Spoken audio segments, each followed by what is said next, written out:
Hello there, it's Mike. Oh, and it's Katie. And it's episode 118. What are we listening today, Katie? Robots and monsters. On this episode of Cup of Rad.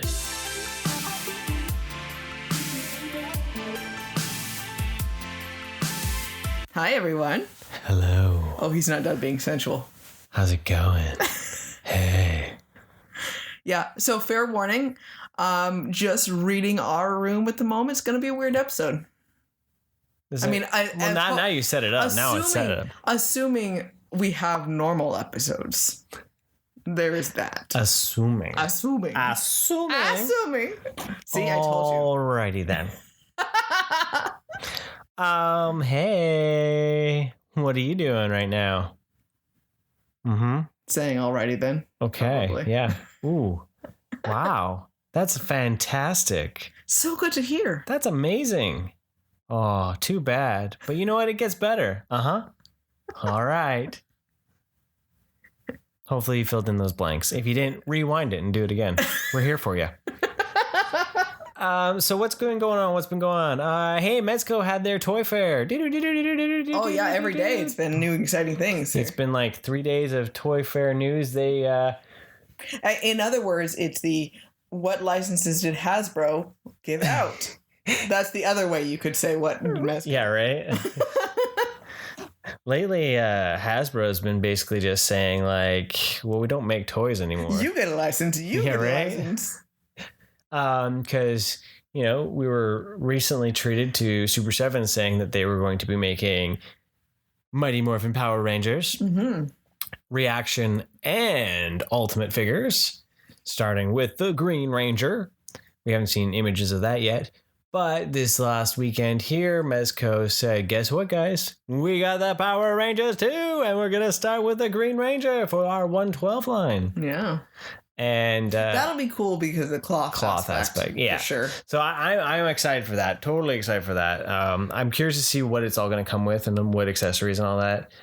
Pretty soon you can have a green Power Ranger cubby. There's all the different kinds. You know, I mean, but looking at our stuff, you would assume the Green Ranger is your favorite. Why do you say that? Oh, but just the Dragon Dagger, and then we have the Dragon Zord, and then like all these different versions of Tommy. So, yeah. Well, because they don't. But it's because they make them all the time, right? But like, it's a Dragon Dagger. Like, you know, how cool is that? It is really cool. And I was too late to the party to get the Megazord, so I got the. Yeah. You know, and remember we got that thing for like stupid cheap because it was on sale. Yeah. Clearance or something like that too, right? Yeah, that looks really cool. I'm excited to see what that is. They announced a new Superman. Oh yeah, right, which looks really cool. And then they also announced back to the licenses. They announced they're going to be doing G.I. Joe starting with Destro. We also have Batman Gotham by Gaslight. Yeah. So they're going into more Elseworlds and all that. Don't worry, McFarlane. I'm not going to sway on Gotham by Gaslight. I'm going to stick with my multiverse with you, baby. You get my big dollars. But the Superman, I think the Superman's the most excited for because there hasn't been a lot of other DC characters. They make a lot of Batman and not a lot of like others. The Wonder Woman still hasn't shown up. Yeah, I'm not appreciative of this. That was like super exciting to be like, wow, I really want that Wonder Woman. And then of course I'm getting hosed. What the hell? They're just like, that's nice. We'll see you in 5 years. And that's my worry though about the Mezco, because the Mezco, their 112 line, their figures are fan-friggin-tastic, but they take forever to release sometimes, and they are very limited in their release. So if you ain't able to pre-order, you're pretty much shit out of luck. Yeah. So that's what scares me for the Power Rangers license, is how difficult it could be to get a hold of them, and them as a team, or will they ever make the team? Right? Yeah, exactly. Well, you know, you don't, because if it takes so long, and then if it doesn't take off, you know, is it going to make a few characters and that's it, right? Right. So I'm curious to see where so you get all this toys news. I want some new Sailor Moon news. I'm disappointed that they haven't re-released anyone for the anniversary stuff. It's really surprising how little actually comes out for that, for being such a big property. Right? Like it has must have some weird licensing restrictions or something. Yeah. But no, it is definitely a strange one. I was expecting to see more released this last year. I just want a tuxedo mask. That's what I need, man. I need the tuxedo mask. There you go. Plead to the world. Little tuxedo mask. Yes. Oh, so the episode I watched today, they went to they were on a picnic, Mamoru and Usagi and Chibiusa, and then they ended up at this building where Mamoru knows a botanist who's, he's friends with a guy who has like 12 kids, I don't know how really, but the reason why is because the botanist specializes in roses. And then like all of a sudden Mamoru, you get his like intense love of roses. And then at one point they have to fight the demon, and Tuxedo Mask shows up and he gets all like offended because they used the wrong color rose. Roses should be this color type thing. And it was just so funny to have something so much of him fighting on it. So nice. That was nice. I'm glad that you've finally been able to get into it more and enjoy it more, because I know it was really kind of a slow slag for you. Yeah, right now it's not doing too bad. I mean, I'm trying. I don't remember the manga as much for this storyline as I did the original one. Yeah. Because I started reading it so much and there was just so much going on. So it was a little slow going at first. Right now it's interesting, but the next few seem like a little bit more of a filler. But we'll see how it goes and how it transpires for sure. But at least it's it's not, now that Usagi and Mamoru are not like at odds and like we can't be together and like this whole irritating drama, then it's been less obnoxious. Oh, okay. So I think that was what was really bothering me. It's like, oh my gosh, just give in already and just accept the fate. I don't know, whatever. Just give it up already. Just accept. Bottoms up. Thundercats. Oh, it's finally gotten back to form. Like it's taken like right 3 discs worth of trudging through. Yeah, for it to kind of get back to like action and adventure, less like. But it's weird because as much as I was enjoying these last few episodes we watched when they were like searching for things, it caused so many problems. Like it's like a plot hole issue because like now they're like able to bounce back and forth between New Thundera in like matter of minutes. It's like just traveling off to space real quick. Yeah, just gonna pop over this other. We're just universe. Gonna go over here, like yeah.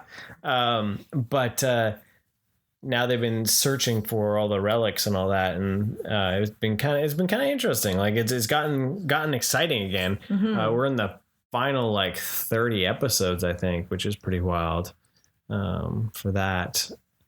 But I know, but at the same time, as much as I was excited to watch it again, they use the same thing over and over. It's like now Mamura's a different Snarf. Yeah. Right. And he's going to trick them the exact same way that he tricked them when he was Snarfer and Snarf, like only 9 episodes ago. Right. Like it's weird to see how similar those are over and over and over again, where you're just like, huh. Well, it shows then different things are just trying to teach kids or drill basic principles of the good and bad. Or just showed how fast they came out. And then people missed them because, you didn't really. And then a lot of people didn't even have VCRs back then to be able to record it. So it's like, okay, well, it's a similar storyline, and that's the one I caught type thing, exactly. Right? So it's not really an issue. Choose your own adventure series, season where you're like, hey, I remember that episode. Yeah, but that sounds a lot like this episode. No, it wasn't that episode. Yeah, it was. It was that episode. Oh, so one thing that was funny. Just because of the Thundercats aspect, when we were watching with them traveling to, they're powering up the spaceship to travel to the New Thundera, and they shot this laser beam of energy at it that they were trying to repower it, and they needed to redo this. Well, kiddos had been doing a science project and a presentation on, they got to choose a topic, and he was researching the concept of space elevator. And one of the methods for powering this elevator itself was a wireless transfer using a laser beam. And so I didn't understand what he was talking about with that. So we kind of dug into it a little bit more. I'm like, how, because he thought it was like a laser beam shooting onto the ground that would shoot the climber up. And I was like, we can't just shoot a laser beam into the ground to like rocket power it up type thing. Like that just wouldn't work the same way, right? And yeah, what it is the idea of actually shooting energy to the climber via a laser beam. And he's like, oh, so like they did in Thundercats with the ship. And I was like, oh my gosh, like that was like, couldn't have been more perfect. Yes, exactly. So this is where the things exist. That concept was science fiction. And now they're actually considering it to be a bit more of a reality and in a very far-fetched world still. But it was kind of funny that he was able to bring it back to that, helped him understand what we were looking at on a scientific level from Thundercats. So. Yeah. That's pretty cool, though. Right? Like, it shows that science fiction can possibly inspire, right? Yeah, it was. I really loved it. It was super funny. So nice. But WandaVision hit. That was an intense episode. So for sure. If you didn't know, episode 7 has a little bit of a extra little snippet at the end, but definitely it's pushed to the last, kind of like, holy crap, I want my last 2 episodes now. Oh yeah, give me my episodes. I really enjoyed the show. Mm-hmm. I'm curious to see where it's going to go and how it's going to shape the MCU going forward. Well, yeah, the implication of it's not there was consequences. That's the word I'm looking for. Of the show is not just in their little realm. Yeah, it's the entire MCU should feel the effects of this. Yeah, and well, hopefully it has a potential. One of the things that we have in our mind, we're like wondering. But it makes me excited to be able to watch Falcon and the Winter Soldier, which is not too far away. Yeah. Which will be an exciting view. But yeah. So what do we watch? What do we watch this week? Do we got anything else we're gonna? I think that's all the TV stuff we watch. I mean, we've just been digging through Schitt's Creek. Yeah. And that's that is our world now. I've been laughing. It's been funny. Wonderful. It's been fun show. It's been nice to have a comedy. I cried again at it last night, so like full on tears of joy. That was a weird feeling. So I guess we dig into our movies now then. Yeah. So Kiddo wanted to see more giant monsters. And nothing on the streaming that we had any more of the old Godzilla, and the old Godzillas that we set up on PVR aren't going to record for like another week or so. So, so we found Pacific Rim. Yeah, you and me hadn't watched that for a long time. I haven't watched it since theaters. Yeah, okay, there you go. So I was excited to watch it again. Yeah. For sure. And introduce him to that idea there. And so we checked that out, and I had a good time. Yeah, you know what? I enjoyed it more than I remember watching it. Like, I always thought it was kind of a cool idea and concept. And I don't know why when I first watched it, I didn't enjoy it more. Compared to like some other ones that we've seen where you're like, yeah, I'm into that one.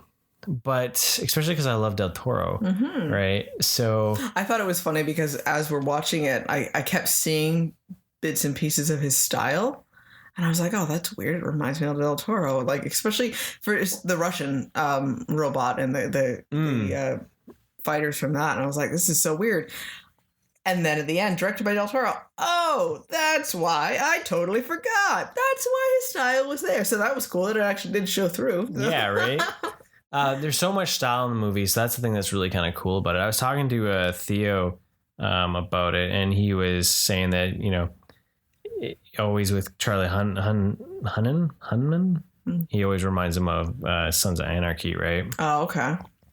And but for us, I never watched that show because it's just not in my wheelhouse, right? We recently saw him in The Gentleman. Yeah, right. So. And there's that Lost City of Z I want to check out. He's in that too. Okay. So there's a lot of things like that, right? So but Theo was saying that the movie reminds him a lot of Real Steel as well, the Hugh Jackman boxing boxing movie. So. Yeah. I love the idea that the science fiction aspect behind it of being able to use, combine our brain power to be able to power things like that, and like, you know, basically using us as computers, reality. Yeah. You know, tapping us into that and being able to make this such an intense, fantastical machine, still using human controls. Yeah. Right? So. It's definitely a nifty thing. And it's interesting too, because it is fully like the idea of like the Sentai idea. Because when you see the Sentai stuff, even Power Rangers, the newer ones, the Megazords and all that are controlled by people standing on little pads, having to do the motions that the robots are trying to do. Exactly. And that's all stuff that's been done for years in that culture. Yeah. And this is bringing it over more mainstream-ish. Yeah. It never did as well to really make the franchise happen as much as I think they wanted it to. It shows that it's still such a niche market, right? Yeah. Yeah. But I like too with the monsters, or the kaiju, that you know, you didn't quite know everything about them. You know, you still all the way through the end. It wasn't just like, yeah, there's monsters. There was still development of them learning about it, and I thought that mystique that they still kept was really interesting. It was still very, very unclear. Like there was just those bits with Charlie Day there when he found out about it, but it was still very much like the. I really liked him too. Like, yeah. I mean, he was just. I mean, you gotta love me, the crazy scientist, and. But I like that the way that was developed with him, and deciding, you know, well, that needs to happen. You know, if we can do that, but then the consequence of the fact that it happens both ways. You open up that tunnel, and now it can't be undone. Yeah. And that's that idea with science, where you push too far, and you're so desperate to try to find an answer. And you miss that one thing, and it just totally screws them over. Yeah. You know, so I think it was a really well done story. Yeah, totally. There's lots in it, you know. A lot of heart. And yeah, you know, Theo talked about how much with Gypsy Danger and the brother, the opening scene there, and how, you know, the struggles that caused, and it showed the trauma. Oh, totally. Right, and the PTSD that he experienced, especially when he was drifting then with the new recruit. Yeah. To be able to repilot Gypsy Danger.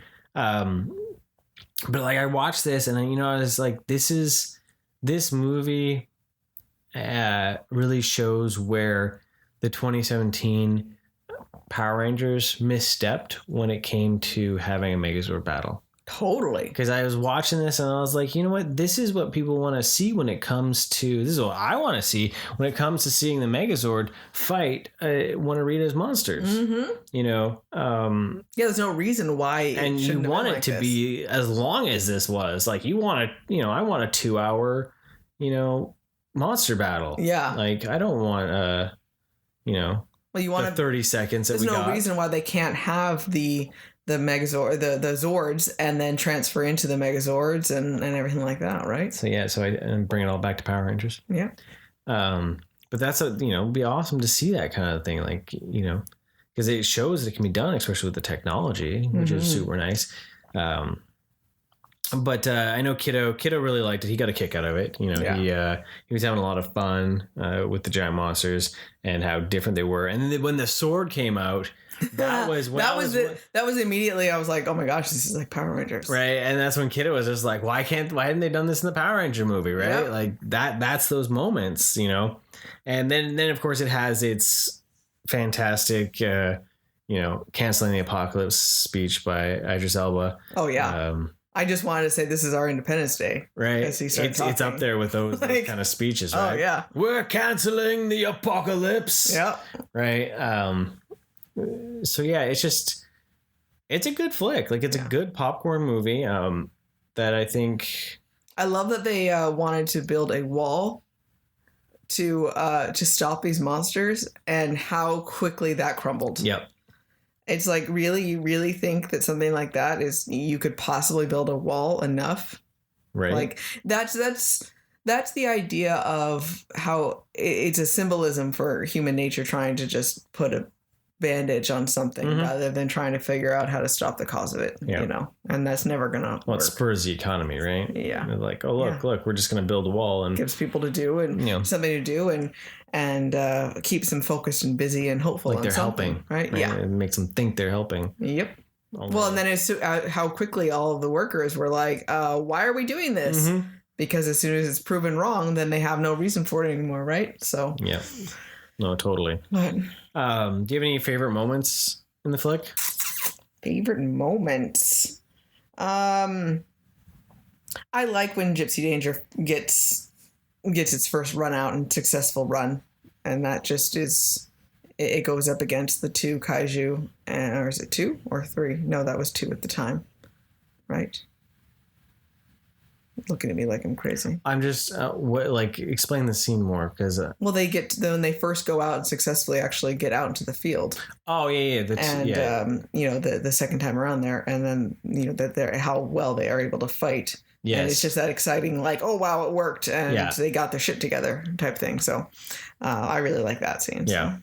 What about you? That's I like it when they get on land and they grab the containers and he uses the containers as like brass knuckles and just start smashing, and then you get him when he grabs the boat and he's using it as like a bat. That one was really cool. Kiddo really liked that. He thought that was hilarious. He's like, it looks like a toy boat, to them, and he's just dragging this thing along, and it was like a little kid, pulling a boat, and that was just really a cool shot, right? Yeah, and like you see that, and you're just like, It's basically whenever the monsters were fighting with the robots, it was good times. Yeah, it was one of those times where we didn't need humans, we just need giant monsters fighting robots, right? I know when I was talking with Theo there, he mentioned the idea that he liked how they just look like tide pools to the monsters and the robots and stuff, because it was just so shallow to them. It really showed the scale of them, right? So, but the idea of just how big they really are, because I mean, when you see the pilots, they're in a relatively small room, so you don't really understand that scale of them. But even the flashback for Mako, is it? When she was a child, and you see this thing walking along the road, and you can see just how big it is in comparison. Just utter terrifying. Yeah. But it really has Del Toro's stamp of style in it. Legendary did a pretty good job with the movie. Like it's a solid flick. Yeah. It's really enjoyable, and it fills that popcorn bucket, with just tasty rad morsels. So if you haven't seen it, definitely recommend it. It's on Netflix in Canada, so definitely something to check out for sure. So naturally, we had to check out the sequel, Pacific Rim Uprising. That's right, Pacific Rim Uprising. We had never actually seen Pacific Rim Uprising. Yeah. And we watched the trailer the night after we finished Pacific Rim. And all 3 of us said, do we really want to watch this movie? Yeah. Yeah, the trailer definitely looked like a kid's movie. It looked like not in the a kidified version of Fast and the Furious with robot and monsters. Yeah. And we were really afraid because the style that was in the original just wasn't there anymore. And there was that more humor, and it was shiny, and it had hip-hoppy vibes, and like we were just like, this is such a different feel. Totally. And but we persevered. We have to just give it a chance. Yeah, well, because we had said, especially the kiddo, we had said, if we don't watch it, then we really can't have an opinion on it. Yes. We can just say we don't want to see it based on the trailer. And that's kind of where you have to let it lay then, right? Yeah. Now, I had heard from lots of people that it was utter trash and it was garbage and things like that. So that didn't help. I think that's why we never really originally saw it too. Yeah, So now that we're on this giant monster kick right now, we decided to give it a go. It's 15 years later. Yes, I believe. Can't remember. It's a time jump. Yeah. And the fact that now things are different and the Jaeger program is winding down. I think it's 10 years later. 10 years, yeah. Kiddo was super caught up in the math at the beginning, and so now I can't remember because he said. Yeah, well, because he was so confused, and I think that was one of the problems where it started with kind of like just a blaring plot hole. Yes. The fact that Marshall had a son. Yeah. And who would have been old enough to be around, and yet here he goes and he's never talking about never him. Talked about it. But then they were like, okay, well maybe he was like 10 or 11, but then they talked about later on how he was actually part of the Jaeger the problem. Ranger problem. He was like close to being able to pilot or something. Well, like because they started then recruiting Rangers when they were young because they found out they could drift easier. Yeah. Which makes sense. You have less trauma when you're younger. And a little more flexible, moldable minds. So he was involved with the Ranger Pro, and he had actually been training for it and got kicked out. And then a year later, that was when Pacific Rim had taken place. Yeah. And we're like, so he was, there was history there, and he was related to it, and yet all that was involved was Mako in the first one. Yeah, right? And it was just kind of weird. Like it was a weird like, and it really threw Kiddo for a loop for sure. Yeah, and because they also the way they talked with his partner Scott Eastwood's character that like they had done missions or something together almost. Yeah, right. Like there was definitely some issue there. Yeah. But so the character, I don't remember what his name is. He was the guy who played Finn. Yeah, John. Yep. Bogota. I'm totally spacing. I'm sorry. Stand by. We will right, but bring up a reference. He became just kind of like he was stealing parts from Jaegers and doing all these things like shady stuff, and then he runs into this girl that's built her own little like scrapper, she calls it.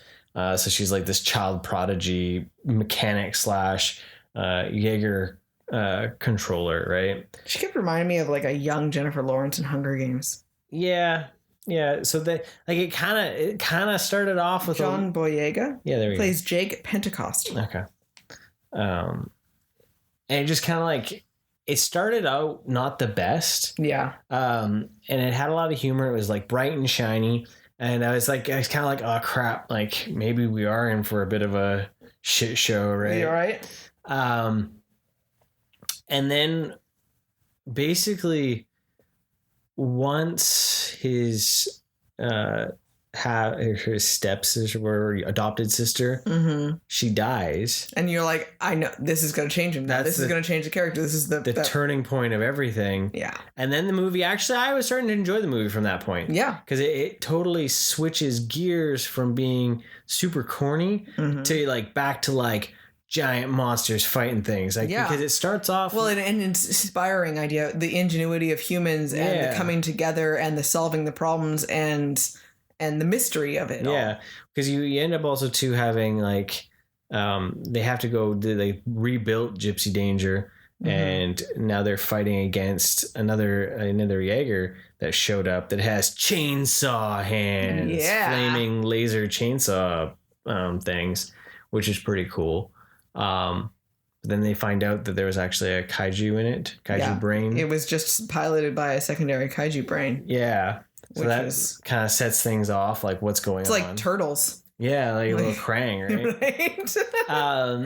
So then... wouldn't that have been awesome if it had been like a robot with the brain in the stomach? That would have been fabulous. Yeah, but there's only one property that can do that, and it needs to be Ninja Turtles. I know. And we have not gotten that properly yet. No, that's right. Because, Paramount and Nickelodeon, Michael Bay just decided to screwed the pooch on that one. Yeah. So we're just gonna pretend that this was the inspiration for it. So you get a little bit of that, and then you have a lot of like second guessing and stuff. Like, because you don't know who's the bad guy, what's the problem. I was worried that it was like, okay, so they tidied up the idea that the kaiju were gone in the first one. So then how are they back? And I was so worried about that being like, oh, are you freaking kidding me? And yet they found a way to make it really work, in my opinion. I was pleasantly surprised, with how they did bring it back. So how do they, it's old enough movie. Go ahead. We didn't spoil Pacific Rim, and yet we got all like... Yeah, but a lot of people haven't seen Uprising, so maybe we'll inspire them to see it. Okay. Or Well, they'll basically, want to see Pacific Rim again. No, I know, right? Well, what I enjoyed was that it because originally it looks like this other competing company. They're trying to make drone Jaegers, right? And it looks as if they orchestrated this attack to show that they needed faster response time almost. And it's like, but at the same time, it didn't quite make sense. But she seemed totally unaffected by the fact that this thing attacked. But I assumed originally it was because it was attacking the vote to approve them or not. And then it ended up for sure killing the one member who was going to kind of hold the swaying vote. Yeah. And so I'm like, okay, well, maybe it was a ploy to make sure everything got pushed through for legislation and approval. But, so she seemed okay. And you're like, oh, wow, she's the crazy, greedy, CEO that's just going after things. And that's the assumption. And the scientist, Charlie Day, is it? Has been working for her. And he's all like blinged out. He's got all sorts of money. You can tell that there is some corruption going on there. And it turns out that he has been Still drifting, totally crazy. He has Alice, who is a secondary brain that is, he talks about it. Honey, I'm home. It's his wife.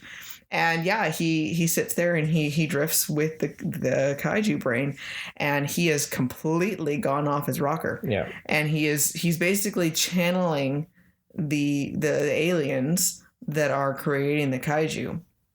And so he is on our side. He's cloning and creating them and putting them in instead of the drones. So then we get like this really cool. So then she releases all the drones, and then they immediately get taken over by the kaiju, and everything just it's like venomized Jaegers. Yeah, they burst out of them and take over. Exactly. Yeah. And that was just like, whoa, what just happened? Yeah, it was pretty cool. And so it was fun to have such a surprise like that. Mm-hmm. That for once a trailer didn't spoil it. No, you know what? And that was super refreshing. And by the end of it, there's a couple extra twisty moments. But at the end of it, I really liked it. Yeah, I was really pleasantly surprised. Now, before we were like diehards of Pacific Rim scream at us for that, I won't pretend to think that Pacific Rim Uprising is a better movie or is a fantastic sequel. Yes. It is still the Fast and the Furious version of Pacific Rim. It's bombastic, colorful, and stupid, but it was surprisingly enjoyable as an action flick. Yes. And there was still some really cool robot on monster action that was really cool to see, and it was different because it took place in the daylight. It wasn't all in the rain, like the previous movie. Yeah, right. So that was kind of cool. We got to see a little bit more of some of the details of the kaiju, and just how they've evolved so much. Every single time they found new ways to cause problems. You know? And that was really interesting to see. That was even in the first one. They showed the changes in, with the growing of them and, different features. But this one was even more engineered to cause problems for the Jaegers, right? Yeah. So and they tied up some really cool ideas, and they did some things. So it was really nifty to see. Pacific Rim is still a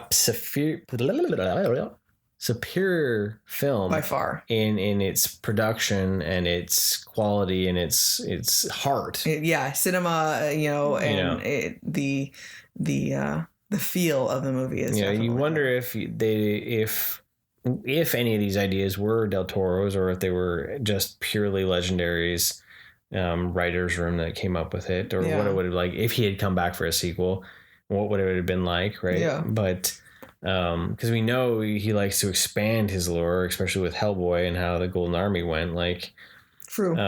But it is hilarious in a not a great way, but to see that there's two franchises he tried to spearhead and both of them ended at 2. Yeah. Right. Like, so does he have a really great idea for something and then he just gets a little too too over his head, or is it just something that can't have a longevity? Right? Yeah, I don't know. Well, this idea though, like with the second one of the, Pacific Rim series, they just didn't. It wasn't his. Yeah, it wasn't his. It wasn't his anymore, at all. right? Like yeah. he was like an executive producer, right? Yeah. But yeah, I was really pleasant surprised. Yeah, so at the end, it was like, wow, I'm glad we decided to make sure to watch it. Yeah, hell yeah, this is cool. So I mean, if you just want a popcorn flick action movie, I'd recommend it still. Totally. Watch out when you're searching for it, because you don't want to, do what Theo did and put in Pacific Rum. That's a different movie, potentially. Drunk kaijus. And you got to watch out for the Pacific Rim job. So, those are two mistakes that could easily happen while searching for it. Now I'm just wondering about the parody on that one. If anyone has actually found that, I'd be curious. Have you ever had a fat robot in an overcoat lick your asshole? Oh my goodness. Oh God. Oh God. And that one's done. Yep. Hey, you know what? You never know. And we're just like tying a lot of universes together. Right? It's if Kevin Smith made you just imagine the giant Jay and Silent Robob. Nice. Right? I like it. Standing outside the it's a fun flick, so there we go. Giant robot and monsters. Okay, so now for something completely G-rated. Mm-hmm. We'll be all nice and clean and happy and get away from what we were talking about. Cleanse your palate and your ear holes. So we not to imply the last was unhappy, but we had a long weekend, and we were right on top of being able to watch the Pacific Rim series, and we had some extra time with kiddo, and we were trying to figure out another movie to watch, and couldn't really agree on anything. And then we saw a trailer for this one that was on Disney Plus. Mm-hmm. It's a Disney Plus original. It's called Flora and Ulysses. It is about a girl that finds a squirrel, and she believes that the squirrel is a superhero, and it's kind of the coming of age, bringing a family together movie. Mm-hmm. So it is completely a kid's movie. It's a family movie, but it doesn't really have the same ridiculousness. It didn't have any potty humor in it. Yeah. Yeah. It's got bad CG, so forewarned on that. But I was actually didn't even bother me with the CG. The cat. Oh yeah, the cat was weird. Yeah, the cat. But I was busy laughing at it. So. But that being said, if you're a DuckTales fan, which we are, of course, there is a lot to like in this movie. Yeah. Namely, Huey, Dewey, and Louie, and Webby are all in it. They're all in it. So Ben Schwartz is the dad. He's gotten that old that he's a dad now. Yeah. In movies. Yeah. But I laughed. I laughed a lot. Kiddo was hysterical multiple times. Yeah. So, and this is a kid that wants to watch Interstellar because he likes dramatic movies. And we forced him into a kid's movie, and he was like, this is actually kind of funny. Because he liked the ridiculousness of the squirrel's antics that it got to. And it was definitely funny, and that physical humor. Yeah. But acceptable for kids, but not so much where I'm like, oh my God. There was never, yeah. Because it had good humor with the adults, and the little girl was hilarious. Yeah, she was really well acted in that. So cute. And then there's the kid from Bly Manor. Mm-hmm. He plays Who's hysterically blind. Yeah. And then it had, because he plays Huey, mm-hmm. Danny Pudi. Mm-hmm. Or as we would like to say, Abed.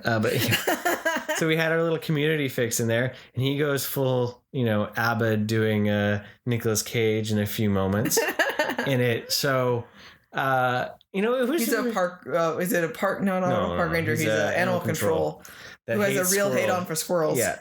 So the other thing that was really cool about it was, and you may have seen my tweets and whatnot, but we were watching the movie, and I'm like, There's this donut shop that they're going to. I saw it as soon as they turned the corner. And I was like, I'm like, this looks familiar. It looks really friggin' familiar. So I go on, and everything I could find it was filmed in parts of Vancouver. I was like, okay, fair enough. But like, as we watch this scene, and we're looking like outside, and I'm like, this just, it screams our town. Yeah. So I got on the old tweeters, and I decided to twit away, and I had asked Ben Schwartz, and lo and behold, he got back like within like seconds. And I was like, dude, that's awesome. Yeah, you made our night for that. Yeah, like, right? And yeah, that scene was filmed over 5 days in our hometown. Well, because a place we always go. It's a very common place for film. Hallmark movies get filmed there a lot. Turns get into Christmas all the time. And so Kiddo was like, wait, our town wasn't made for some crappy winter Hallmark movie? Yeah. It actually was for a cool movie? And what's funnier is we're like, the DuckTales Abed was in our town too? Right. Like, and because he was here, Webby was here, and then Ben Schwartz was here. The only one that would have been here would have been Bob Monahan. Yeah. Because I don't know where the comic book shop guy he was filmed. But because then we start watching the scenes and we're like, then there's that, and there's that building, and one of our stores we always go to, we're like, Kiddo, that's on the other side of that wall right there. I worked at that school that you can see.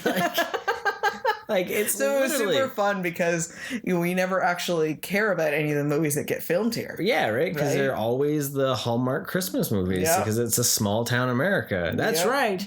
Canadian truce. Small town America is in Canada. So that was just made it even more fun, right? Because then we're like watching everything else. I'm like, where else was this filmed? Well, because a lot of the forest scene is so rainforesty, it looks just like all the highway here. Yeah, well, and see what was even more hilarious is when you get to actually see close-ups of the vehicles and stuff like that. They didn't even try to hide that it was BC plates. Yep. Guess what? That's what our license plates look like. So there you go. It literally, they didn't even redub or cover or anything. Normally they try to do something, right? But like just not shoot it or anything. No. Full on BC license plates. Yeah. So it's kind of like when the CW series would just not even get rid of the signs for the street names. Oh yeah, you're like, that's exactly where that intersection is. Okay. Oh, they filmed there. Right. So that was kind of cool. And it had a lot of heart to it. It's actually based on a book as well. So it's a novel. Because Ben Schwartz, right? Yeah. Be with you. Yeah. There you go. I like it. Ben Schwartz, the lunchbox. That's what we need. Oh my God. Okay, so because he is a comic book creator, he had created these comic book characters, and she is trying to use them, and they're really inspirational for her to try to deal with her parents' separation. And her mom's a romance novelist who, since they've separated, has not been able to write any books. So it's cool because they did a great job of weaving the three characters into their development and finding each other again. Yeah. So that's why it was enjoyable for us as well, as being able to see challenges of a relationship. And then Kiddo was so amused with the all the silly and the kid stuff. Yeah. And they had something for everyone in it. Yeah. And so I was thoroughly impressed. Like, I went on and I told my mom right away. She literally started watching the movie immediately, which was hilarious. But I was actually really surprised. Maybe we want to watch more Ben Schwartz stuff because he was actually really funny. Like, we watched his Netflix special, Middleton and Schwartz, and that was hilarious. Oh yeah. But yeah, it was just funny to see. There was a few times where you hear some of the lines that he says, and you just close your eyes, and all you hear is DuckTales. You're right. And that was right. Awesome. Or even Sonic. Yep. Right. So you get those moments where you're just like, ha. So, but yeah, Flora and Ulysses, it's totally worth checking out. Especially if you got kids, I think it's worth it. It's got some funniness, and then it's not foul. Yeah. And it's not going to rot your brain. It didn't melt my brain. So you're not going to need to, I don't know. Well, and the little girl wasn't annoying. A lot of the times when I found that some of these new family movies, the kid is obnoxious. Too much of an adult. Yeah, and she was still very much a child, and she also, what's a very cool point, she liked both of her parents. There was no fight and anger towards any of them. It was none of them actually hated each other. There was nothing that someone had to make up for or apologize for. They had just, things had fallen apart, and it didn't really matter what had happened. No one had done something horribly wrong. And I like that. Was a little refreshing, where it wasn't like I'm better than them or something like that or anything, you know. So that was fun. And there's some good Titanic jokes too. Yes. Some Jack and Rose. That one was hilarious. That, you know. I like burst out laughing, and kiddo was like, what just happened? I don't understand that reference. Because you won't till we watch Titanic. Yep. So there you go. Yep. Worth it. Actually, worth it. 3 movies I would recommend, at least. Yeah. You know, totally a good weekend of movie fun. Yeah. So, but yeah, there you have it. There it is. That's the episode. There, you know, I got nothing else. Yeah. We, you know, moving right along. Oh, you know, hey, guess what? Muppets are on. We watched. We somewhat randomly chose a Muppets episode. You pulled up the Star Wars and Mark Hamill. Yeah. And that one was hilarious. Kiddo was like, at few times, like, this is ridiculous, but also laughing at the same time. Yeah. Because it starred characters from Star Wars. So Luke and C-3PO and R2 showed up. And then also Chewbacca. Luke's cousin, Mark Hamill. Yeah. Yeah, it was good. It was a good time. And that was so much fun to be able to see that you didn't, you know, you had actually a character and then you had Mark Hamill. Yeah. And it was just so well done. And watching him gurgle Gorshin was, you know. Guy can gurgle a Gershwin. And it's like, oh my goodness. Like, I love that the gargoyle there. There's this creepy tongue that he La, la, la, la. Right? Yeah, that was really fun. So it'll be interesting to watch some of those and just see such a different style for something. And I'm curious, you know, I think more people who you know, possibly are too caught on being upset with some of the new Muppet stuff that had showed up. Like, I really liked the Muppet Office feel, right? Mm-hmm. And I think they forget how edgy they originally was. Oh yeah, how dry too, right? Yeah. That, you know, some of it was just like, what the hell is this? Like the weird, like, underground fish thing. And it was just pure art. It's art, exactly. So I thought that was really interesting. So, and, you know, what we have that's kind of exciting that's going to happen is being that we are international Disney Plus subscribers, and there are many of you, tomorrow begins the new tile. The new tile, Disney Plus Star Star Plusiness. Yeah, it's like Disney Plus Star Plus. Wow, how many times can you say Star and Plus? Plusity Plus. A new tile shows up tomorrow with a new update. More stuff. So it's going to be actually the ABC and Fox and Touchstone content arriving on Disney Plus. So it'll be R-rated content on Disney Plus. You know, which will be pretty interesting to see. Mm-hmm. One thing I saw that I'm hoping it's true is on there is The Last Man on Earth. Yeah, Will Forte's series. That was making it totally worth it. When I saw that that's supposed to be on there, I was like, well, damn, guess we got a rewatch happening. Yep. Because I think that's one of my favorite sitcoms. Yeah. Is it a sitcom or is it a comedy drama? It's not a sitcom.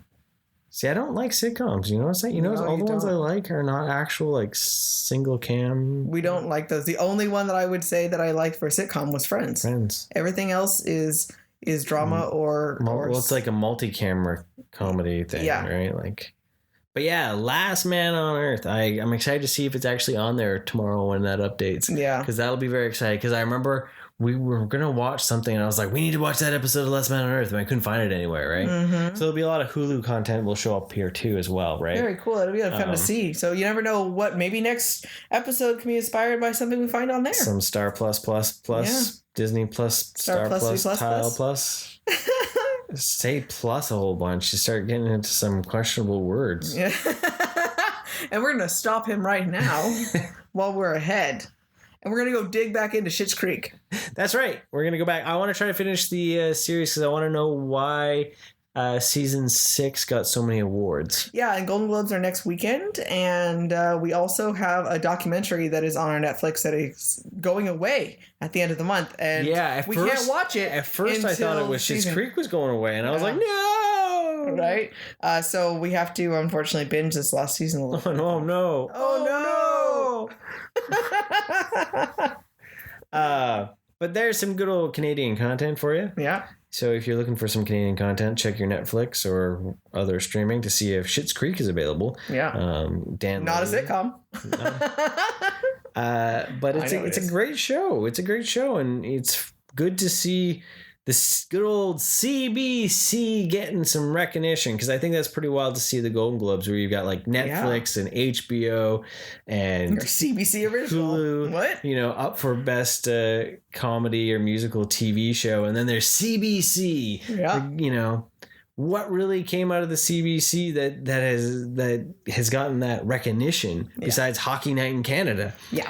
So there's a few things like Kids in the Hall and stuff like that, but this has hit a different level. Yeah. Right? Well, that was always just on Comedy Central. And that was late night CBC. Yeah. That was like 11:30 at night. Kids in the Hall. Right? That was like the dirty time on,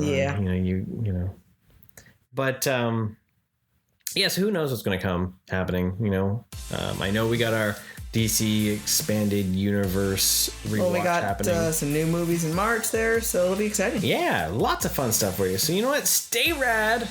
Thanks for joining us, everyone. Have a wonderful day. Thank you for listening. Want more rad content? Follow us on Facebook, Instagram, and Twitter.